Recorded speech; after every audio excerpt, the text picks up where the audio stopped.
Gracias por la primera introducción al tema, el marco conceptual y estas reflexiones sobre este sistema tan complejo, ¿no? Como es el de gestionar riesgos de desastre. No solamente incluye la ejecución de obras, que ya en sí mismas una obra, construir una carretera o hacer un puente es complejo, hacer un colegio tiene una complejidad, o darle mantenimiento a estas obras también demanda organización, una evaluación previa, la coordinación con equipos, sino que a esto hay que sumarle intervenciones como pueden ser una campaña de vacunación o la entrega de un material o de un producto, una canasta de asistencia a familias, ¿no? Y si todos estos temas que cada uno tiene complejidad y son difíciles de ejecutar en el campo, los juntas en un territorio amplio, con diversos equipos en paralelo, en un estrés de tiempo, porque tienes que llegar rápido y tienes que tener los resultados y una cobertura amplia, no solamente a un subconjunto, sino a todos, porque todos han sufrido el desastre. Ujú. Estamos ante un reto muy grande con lo que normalmente el Estado no se encuentra, ¿no? El Estado enfrenta retos más específicos, más sectoriales, más puntuales y más planificables, ¿no? Allí, ¿qué podrías compartir con nosotros de tu experiencia en otros países? ¿Cómo han aprendido? ¿Cómo han madurado?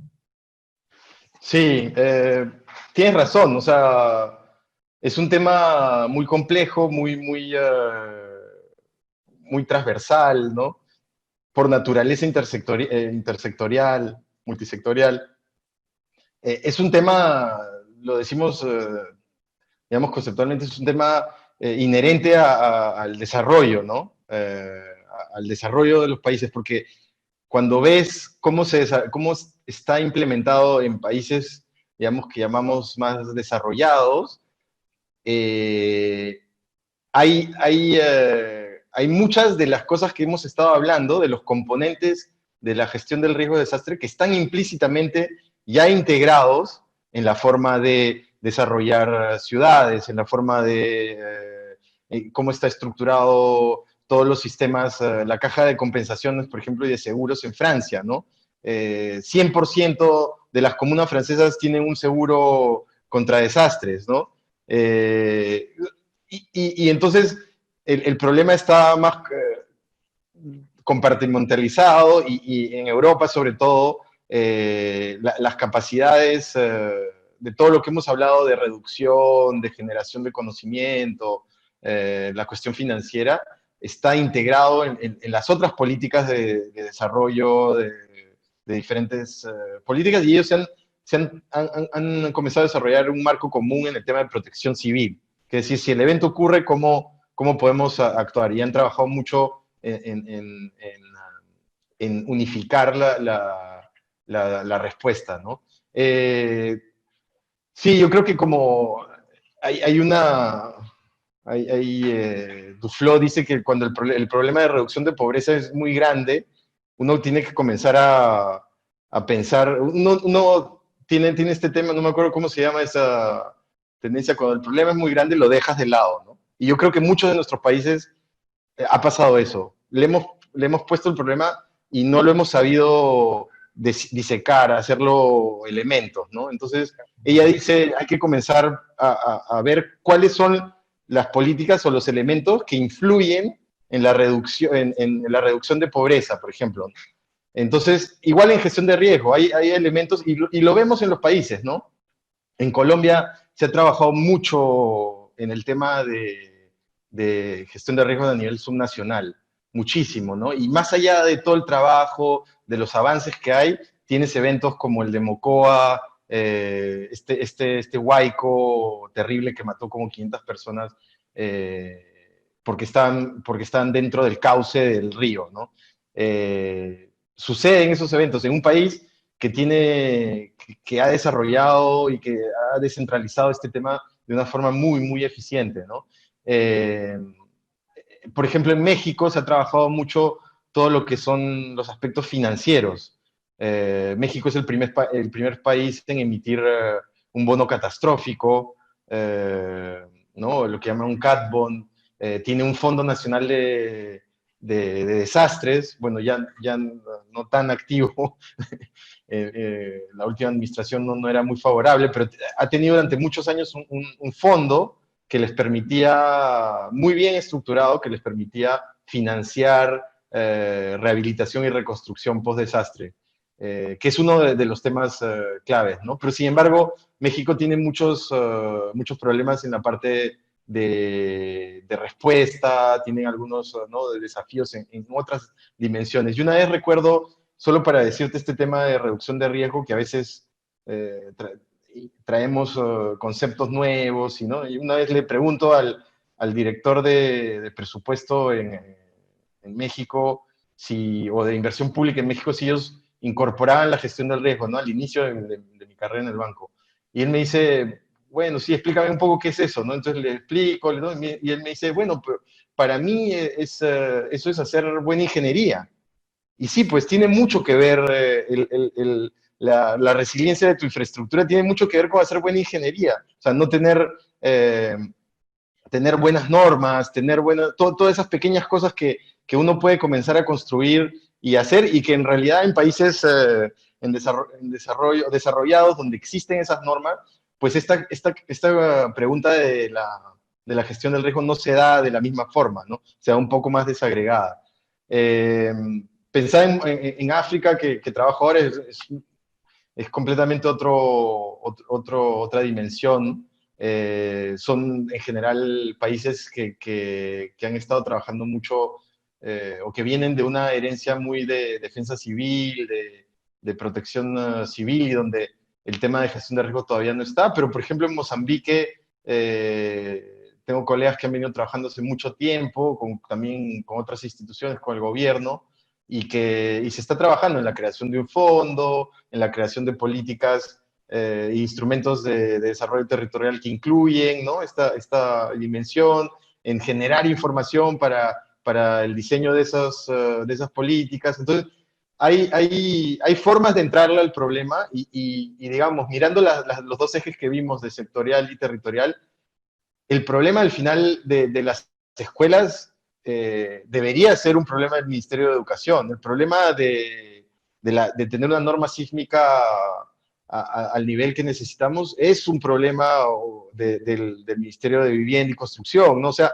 digamos que si uno lo ve desde adentro, desde los jugadores, cada uno tiene un rol en la gestión del riesgo que no es tan grande como el marco conceptual en el que hemos definido, ¿no? Donde hay soluciones, donde hay soluciones estructurales, pero también normativas, no estructurales, que pueden ser aplicadas, ¿no?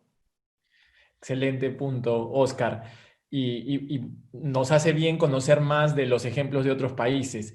Invito a todos a hacer preguntas. Ya tenemos 2 preguntas, y antes de pasar a ellas, una segunda reflexión insistiendo sobre la complejidad de este tema y sobre la fragilidad estructural de un país como el Perú, ¿no?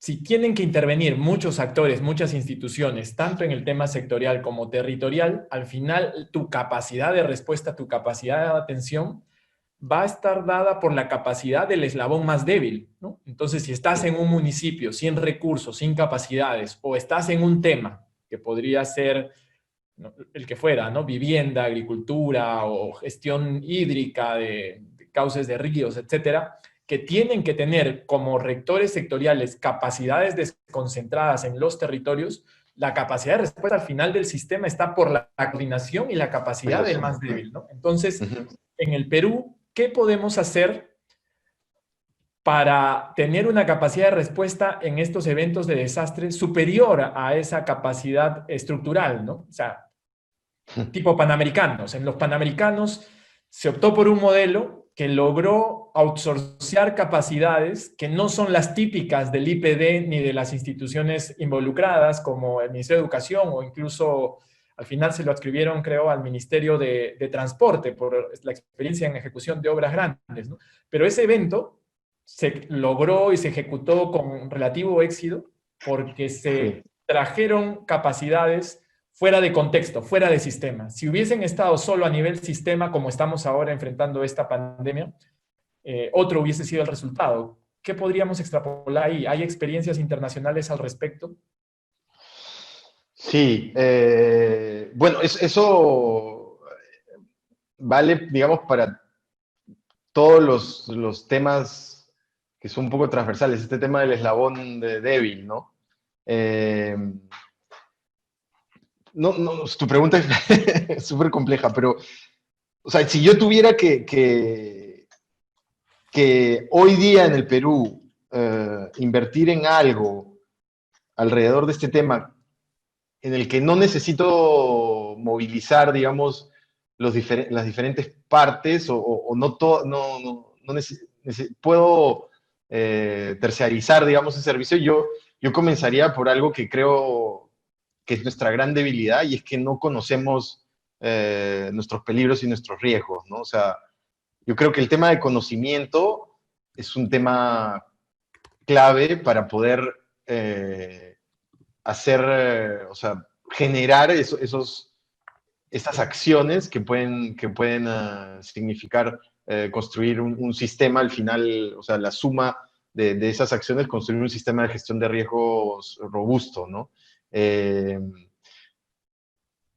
no, por ejemplo, no sé, pienso, en lo que dices, pienso en el tema financiero, en el tema de respuesta y reconstrucción. En México, eh, cuando se crea el FONDEN, el Fondo Nacional de Desastres, el gobierno federal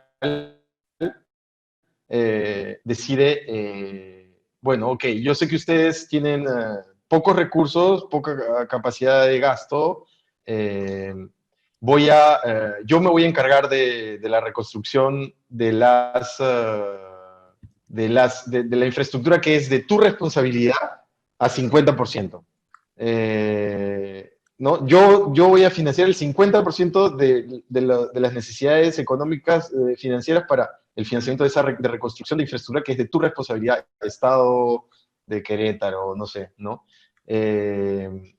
Entonces, hay mucha más capacidad en el federal y ayuda al subnacional a cubrir ciertos gastos que de repente no eran capaces de cubrir. De ahí, lo que hacen en una segunda oportunidad es, ok, tu 50% no lo puedes pagar, ok, entonces trabajemos en esquemas de transferencia de riesgo que te permitan, seguros, bonos, etcétera, que te permitan financiar lo máximo que se pueda de ese 50%. Entonces, se puede hacer, ¿no? Yo pienso en programas de incentivos y recuerdo que acá en Perú habían programas interesantes. El programa, creo que el tema de gestión de riesgo estaba incluido en el programa de incentivos municipales.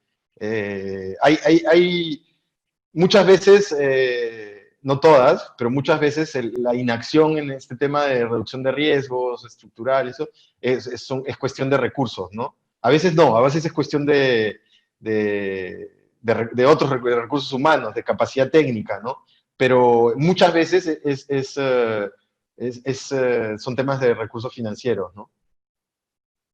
Excelente punto, Oscar. Vamos a iniciar la respuesta a las preguntas de nuestros participantes. Oscar Sí. Vadillo pregunta, frente al COVID, ¿cómo se entendería vulnerabilidad, ¿no? Es decir, el riesgo de desastre sería vulnerabilidad igual condiciones sanitarias y pobreza, peligro igual sistema sanitario deficiente, exposición igual paradero, mercado sin protocolos. ¿Cómo se utilizaría el marco conceptual de peligro, vulnerabilidad, exposición frente al COVID? El peligro sería el COVID, ¿no? Sería el virus. La vulnerabilidad, sí, serían las condiciones sanitarias de tu sistema, condiciones económicas de tus hogares, de tu población, eh, económicas, sociales, ¿no? Toda la dimensión de los hogares y también las condiciones sanitarias y la exposición es más más lo vería desde el punto de vista de distribución de la gente. Sí, tiene que ver un poco con los lugares donde, donde hay foco, o sea, donde habría concentración de gente, ¿no? O sea, la distribución espacial de estos elementos que serían las personas, ¿no? Eh, y, y sí hay, ¿cómo se llama? Sí hay paralelos. eh, y sí se podría aplicar esta visión, concepto, este concepto del riesgo de desastres en el tema COVID, ¿no? Ahora es un tema, eh, si vemos un poco lo que hablé antes, lo que dijimos que era importante, hay un tema que no teníamos claro, aunque teníamos un poco, pero no mucha, que es el tema de información y conocimiento sobre cómo se comportaba ese peligro, ¿no? Y creo que ahí es la gran, donde ha habido un montón de incertidumbre, ¿no? Eh, pero sí, así o sea, peligro COVID, exposición, distribución espacial de la gente, vulnerabilidad, como dice Oscar, las condiciones sanitarias, las condiciones de tu sistema sanitario, de tu sistema de respuesta a emergencias de salud pública y todo lo que tiene que ver con las características del hogar, ¿no? Económicas, físicas, sociales, culturales, ¿no? Perfecto. Rosa Campos pregunta, en el sector transportes, ¿qué estrategias recomiendas implementar para la continuidad operativa cuando se materialice un riesgo como por ejemplo un terremoto de grado 7.5 a más, teniendo en cuenta la realidad de nuestro país? Sí, mira, uno de los temas que uno no piensa mucho, pero que para el tema de transporte, en particular transporte terrestre, es súper importante de actuar muy rápido, y lo vimos cuando trabajamos con Chile después del terremoto, es la gestión de escombros. Eh, Nuevamente, todo este tema de gestión de escombros, que si hoy hay un evento en Lima, probablemente no estamos preparados a saber qué empresas, qué material, qué tipo de camiones o dónde vamos a poner los escombros, ¿no? Todas esas preguntas se pueden trabajar, o sea, puede haber un plan de gestión de escombros post-desastre y eso va a facilitar, digamos, un poco el tema de la continuidad operativa de las rutas, ¿no? De unir las rutas. El otro tema, y que funciona bastante bien en transporte, y creo que está bastante bien implementado en Perú, son estos de los puentes Bailey y de la rehabilitación rápida de algunas carreteras. Eso creo que está en el sector transporte, se ha trabajado en esos temas. Eh, el problema es que a veces el puente Bailey se queda más tiempo de lo que debería estar. Eh, el otro tema que hablábamos estos días con Nathan también es el tema transporte. Hay un tema clave con dos fuera del transporte terrestre, es el tema, todo lo que es puertos. El tema de puertos hay que trabajar mucho en entender cuáles son los riesgos a un posible evento de los puertos, no solo el riesgo sísmico en términos estructurales, sino probablemente en un puerto como el Callao el riesgo de tsunami.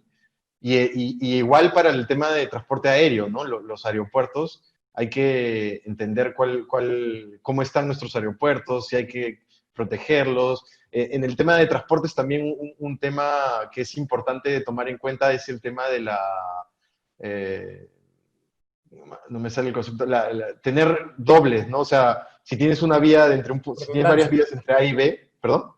Redundancia. La redundancia. Entre A y B necesitas, que son, digamos, críticas en tu sistema, en tu red de transportes, necesitas no solo tener una vía, ¿no? Necesitas poder construir una vía alternativa. Eh, entonces, todo eso nuevamente nace de entender cuáles son los riesgos en nuestra infraestructura, en nuestra red, cuál es la prioridad de ciertas vías, de ciertos elementos como los puertos o no puertos, ¿no? Le contaba a Nathan que en Chile hay una preocupación latente, que es el puerto de Antofagasta, creo, que es donde hay el riesgo de un sismo muy grande y donde sale un porcentaje muy, muy importante del PIB por el tema minero, ¿no? Eh, entonces, es mirar eso, mirar opciones A, B todo lo que es tu plan de contingencia es muy importante, ¿no? Tener el plan de contingencia, pero también tener el plan o sea, el entendimiento de cuál es el riesgo y reducirlo al máximo. Correcto, Oscar. Ahí en el tema del norte de Chile, si el puerto de Antofagasta se tuviese algún problema operativo por un terremoto, claramente Chile no tendría por dónde sacar el mineral, ¿no? Eso es un tema, o le costaría muchísimo más bajar Hasta Valparaíso. hasta Valparaíso, puertos más al sur, ¿no? Tendría que subir a Hilo. Es un tema clave, ¿no? Y es un tema que ya se está discutiendo. Esos temas son temas de seguridad nacional, ¿no? Necesitas plantearlos rápidamente y tenerlo muy vivo, ¿no? Perfecto. Aldo Matsuoka pregunta, considerando que el costo de la mitigación del riesgo de desastre es marginalmente creciente, ¿existe un nivel de riesgo residual óptimo o aceptable? Ese es un tema lindo, ese es un tema muy importante. No me salía esa palabra residual. Sí, ese riesgo residual creo que es un riesgo, es una decisión política. Nosotros podemos evaluar riesgo, o sea, podemos definir, este es el riesgo, esto habría para reducir, pero el tamaño de ese riesgo residual es una responsabilidad tuya, ¿no? Del político. No creo que podemos tener indicadores o metodologías para priorización. Por ejemplo, hemos trabajado en el, ah, en Europa Central, Kazajstán, esos países, se ha trabajado en el tema de escuelas y claro, tienes un monto determinado para el programa de reducción de riesgo de la vulnerabilidad de las escuelas y tienes que priorizar. Y entonces le presentas diferentes opciones al gobierno, pero es una decisión política cuál es el riesgo que me quiero quedar, ¿no? En general, en este tipo de infraestructura crítica, lo que tratas de reducir al máximo es el riesgo de colapso, es decir, el riesgo que podría generar pérdidas humanas, en particular en el tema de las escuelas, eh, pérdida de niños, ¿no? Entonces, pero nuevamente es el tomador de decisiones, el político que debe tomar ese, no hay un riesgo residual perfecto. Eh, Correcto. es un tema clave, es un tema de política pública, ¿no? Complementando, Oscar, de lo que conversamos, es importante tener estimaciones de cuál es el costo que tienen cada uno de estos desastres, ¿no? Por ejemplo, en el fenómeno del Niño, si el costo del fenómeno del Niño en toda la costa norte del país es de entre 5.000 y 8.000 millones de dólares por vez de ocurrencia cuando es severo, y este fenómeno ocurre una vez cada 10 años, significa que por año podríamos invertir 500 millones si lográsemos eliminar los costos, ¿no? Ahora, como no es posible eliminar los costos, sino que vamos a mitigar los riesgos y tener una respuesta más rápida, probablemente va a haber una estimación de ahorro en pérdidas, ¿no? De 10.000 o de 5.000 a 8.000 millones de potencial pérdidas sin medidas. Si ese monto se reduce a 2.500 o 2.000 millones, tú dices, tengo un ahorro de 3.000. Entonces, si esto ocurre cada 10 años, podría invertir 300 millones por año con tal de prepararme, ¿no? Y Sí. eso me estaría compensando.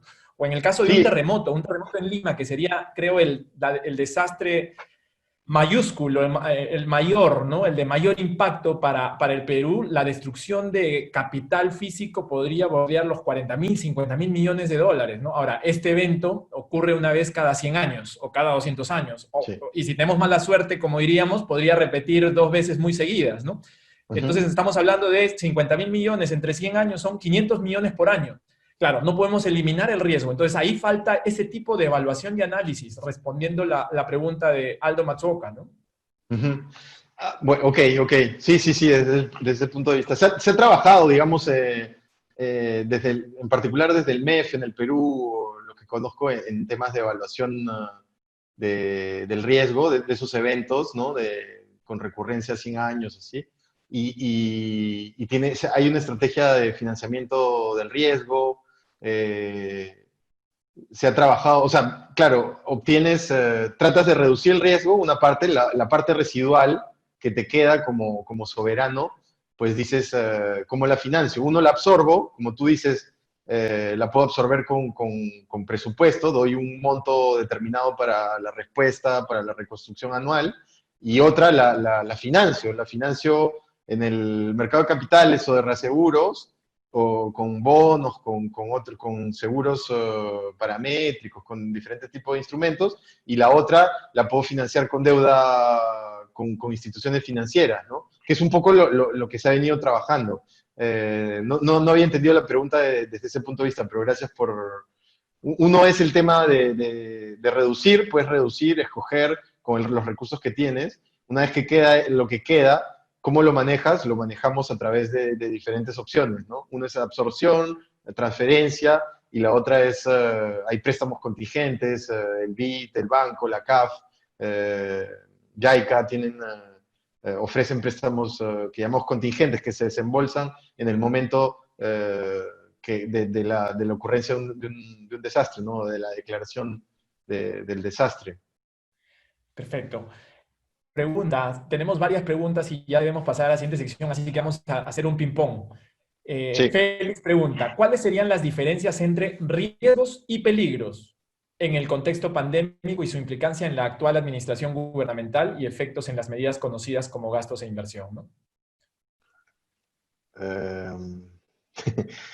Ahora ya estamos viviendo la materialización de ese riesgo, digamos, ¿no? Desde el punto de vista pandémico, porque ya, ya el peligro se materializó. No, es una pregunta compleja de... ¿Cómo la verías, Nathan? Yo No entendería sé. que el peligro es efectivamente la epidemia, que no hemos Sí, logrado evitarla, ¿no? Ya estamos expuestos y el riesgo ya se ya materializó. se Entonces, materializó, ya es sí. una probabilidad, o en todo caso, la probabilidad o el riesgo remanente es qué porcentaje de la población podría evitar ese peligro, ¿no? Y es decir, qué Sí, porcentaje de nuestra población puede hacer cuarentena y medidas de sí, testeo, contact tracing y aislamiento, y entonces ese sería, digamos, el porcentaje de población que sigue en riesgo. El resto sí, ya que sí, sí, de acuerdo, de acuerdo. materializó Sí, el peligro, ¿no? sí, sí, Entonces, sí, de yo creo que el acuerdo. riesgo lo tiene, digamos, una fracción de la ciudad que ha podido escapar al peligro hasta ahora. Los demás ya cayeron en el peligro. Ya se materializó, sí, de acuerdo. Ya te materializó y con todas las pérdidas. Ahora, ese es sanitariamente. Económicamente, el, el peligro es el colapso de la economía, la pérdida de empleos, la pobreza y todos sus impactos, ¿no? Y yo creo que, otra vez, esa probabilidad se está acercando y el riesgo estamos tratando de mitigarlo a través de programas de reactivación, pero va a Ujú. ser imposible mitigar todo el riesgo, es decir, la sociedad, las personas, las familias van a tener que asumir parte de esas pérdidas y nadie se los va a compensar de ninguna manera, ¿no? Ni el Estado ni ningún otro mecanismo. Es una pregunta muy compleja, habría que pensar Sí. más. Vamos con Javier Gado. ¿Cómo gestionar el riesgo de desastres en el caso de la energía y los hidrocarburos? Es importante la coordinación entre sector público y sector privado, que son los proveedores de estos servicios. Sí, sí, por supuesto, en el tema de servicios es importante esa, y en particular del servicio eléctrico es fundamental esa coordinación. Ahora, no conozco bien el tema, no sé quién es el dueño de la infraestructura, por ejemplo, ¿no? No sé si solo eh, de la infraestructura de generación eléctrica. Separados, eh, generación, transmisión Sí, y entrega del servicio. Tres tipos pero de... todas están del lado privado o no? Hay públicos también, hay empresas Ok. públicas en los tres segmentos. Claro, el servicio depende de si hay generación, ¿no? O sea, yo creo que los generadores son los que tienen más concentrado el riesgo en su infraestructura y lo tienen que analizar. Y nuevamente, los temas importantes son ver los temas de redundancia, ¿no? La capacidad. Es un sistema, digamos, el sistema, es una buena pregunta, porque el sistema de generación eléctrica, el sistema de energía, es un sector que como es clave y es muy dinámico, ¿no? O sea, uno no puede estoquear energía, entonces se produce exactamente lo que o no exactamente, pero alrededor de lo que se consume. Son empresas que conocen muy bien este tema, no del riesgo de desastres, pero en general del concepto de risk management, ¿no? De gestión de riesgo, que tienen más que el riesgo de desastre dentro de su portafolio de riesgos. Recuerdo solo para dar un ejemplo, en Uruguay trabajamos ¿no? Mis colegas trabajaron con el generador, con los que generan energía eléctrica, porque ellos tienen un problema y es que si no llueve, no pueden generar energía. Entonces, cuando no generan energía, tienen que usar otro tipo de forma de generación y es más caro. Entonces, lo que hicieron sacaron un bono, un seguro, no me acuerdo el instrumento específico, para mitigar ese impacto financiero que podría tener la sequía o la falta de lluvia, ¿no? Pero yo creo que si hay un sector donde hay mucho trabajo, no sé si en el Perú, no conozco, donde hay mucho trabajo alrededor de este tema de evaluación de riesgos, no solo el de desastres, es en ese sector. Perfecto. Solo complementar, creo que no ha afectado al sector de energía, ¿no? Porque si un terremoto o un fenómeno natural como el Niño que podría afectar la capacidad de generación o transmisión, ahí el efecto sobre este subsector sería más notorio. Ahora, en el caso del COVID, aparentemente no se ha afectado esa oferta, no se ha permitido el trabajo, han Ujú, operado, han funcionado. Y las medidas son pues tener la reserva caliente, ¿no? La reserva térmica en el caso de ujú, energía eléctrica, o tener días de inventario en el caso de petróleo, ¿no? Si es que hay un bloqueo, si es que no hay producción. ujú. Creo que no ha sido un sector tan golpeado por la crisis. O sea, el golpe que reciben es la menor demanda de toda la economía y por lo tanto un estrés financiero. Pero ellos no Ujú. causan un estrés sobre la sociedad porque están disponibles. Claro. Ellos sí han sufrido un golpe. Pregunta de Mario Villacorta. En el sector seguridad pública, ¿cómo podemos articular la participación de la policía para garantizar niveles óptimos de tranquilidad y seguridad? Requisito básico para el desarrollo de las demás áreas. Este es un tema que ha golpeado mucho en esta pandemia, ¿no? La seguridad, el orden público, el orden interno. Sí, digamos que en la respuesta a los desastres, la policía y las Fuerzas Armadas tienen un rol clave de conservar la tranquilidad pública, ¿no? Acuérdate las imágenes del sismo de Chile en el 2010 y lo que le reclamaron a la presidenta Bachelet, que fue que sacó a las Fuerzas Armadas a la calle para reducir esos pillajes que habían en los supermercados, ¿no? Eh, es un tema, son claves, sobre todo para conservar la seguridad de la población. Creo que en el sistema, en todo lo que es el comando de incidencia, en la parte de respuesta, se ha trabajado bien en eso en el Perú. No conozco en particular mucho lo que se ha hecho, pero como dices, creo que viendo la respuesta en el marco del COVID, la policía ha estado ahí en el día a día, desde el día uno, ¿no? Asegurando el tema de la tranquilidad y la seguridad ciudadana, ¿no? Claro, complementando, Oscar, lo que mencionas, la policía y las Fuerzas Armadas en el cuidado del orden interno necesitan tener reputación frente a la población, ¿no? Y Ujú, cumplir sus protocolos estrictamente para evitar las denuncias de violación de los protocolos o violación a los derechos humanos de ninguna persona y estar articulados con el siguiente nivel, ¿no? Que es el Ministerio Público, para que en caso hayan eh, personas que caen en el delito, en delitos específicos, puedan ser procesados oportunamente, ¿no? Y con todo el rigor procesal respectivo. Entonces, recuperar la reputación de nuestras fuerzas policiales y fuerzas armadas frente a la sociedad, cumplir protocolos, creo que es muy importante. En general, y otro punto que yo resaltaría en esta pandemia, que ha sido un tema de salud, es que la policía y las Fuerzas Armadas, y principalmente la policía, creo que han dejado de cumplir su rol por temor a ser infectados por el virus, ¿no? Y no recibir la atención oportuna del propio sector público, ¿no? Y en ese caso, una percepción de muchos ciudadanos es que la policía dejó de cumplir su rol, ¿no? En el cuidado del orden interno o de las normas establecidas en el estado de emergencia, ¿no? Ok. El punto siguiente, Alberto Sabogal, ¿qué medida urgente tomaría usted de manera inmediata ante un tsunami en el Callao? Esa es una pregunta, la pregunta del millón. Son preguntas muy complejas, o sea, hay mucho que hacer, hay trabajos que se han hecho en evaluación de riesgos de tsunami en el Callao, pero principalmente creo que, o sea, lo primero que pienso, por lo que vi hace unos años de los análisis era, eh, bueno, lo que he hablado ahora del tema de la operatividad del puerto, pero también hay mucha gente viviendo de manera informal, ¿no? En asentamientos humanos muy cerca a la costa, que se debería pensar en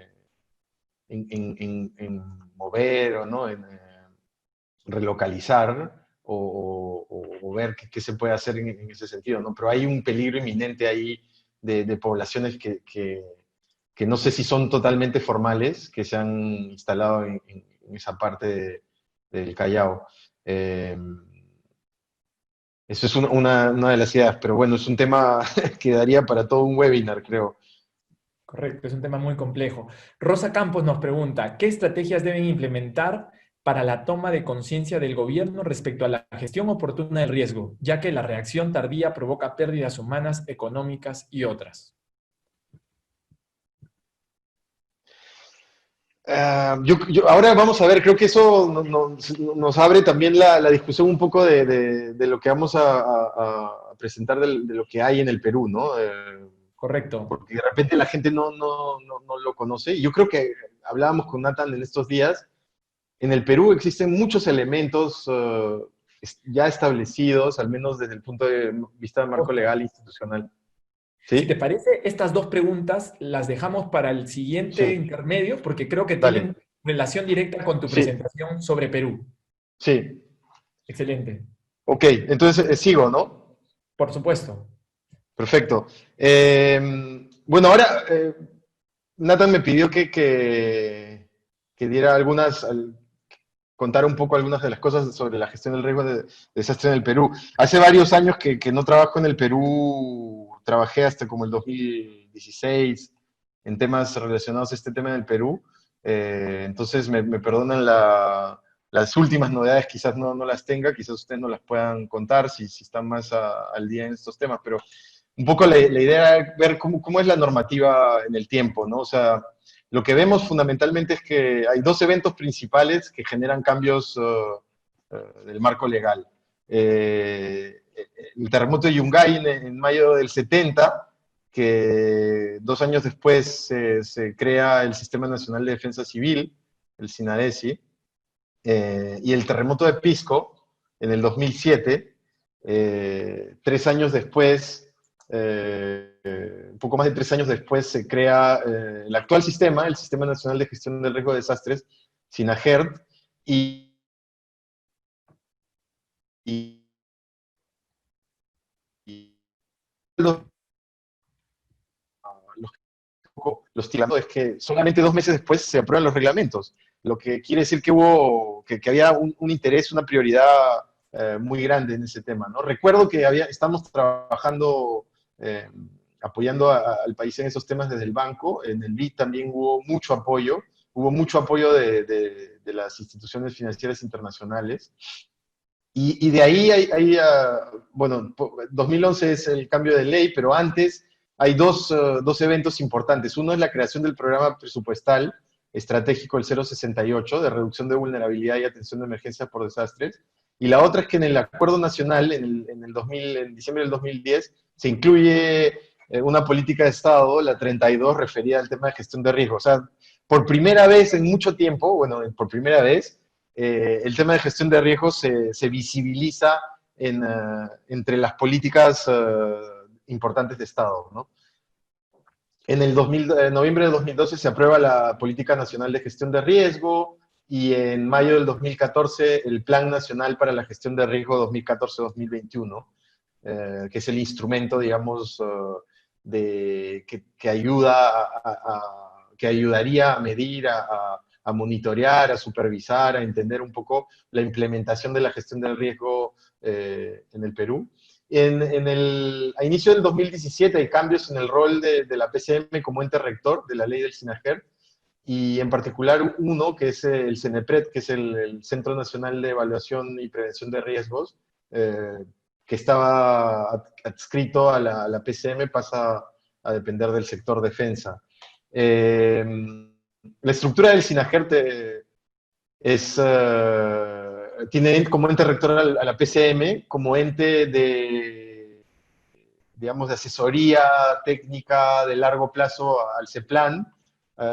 Se maneja alrededor de un Consejo Nacional de Riesgo de Desastre. La Secretaría, según lo que está establecido en la ley, está en la PCM y tiene dos entes, digamos, dos agencias que serían de operatividad en los diferentes temas.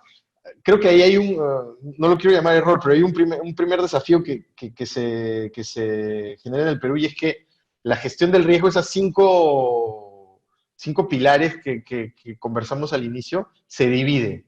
Al INDECI se le da preparación, respuesta y rehabilitación, al CENEPRED se le da los otros temas.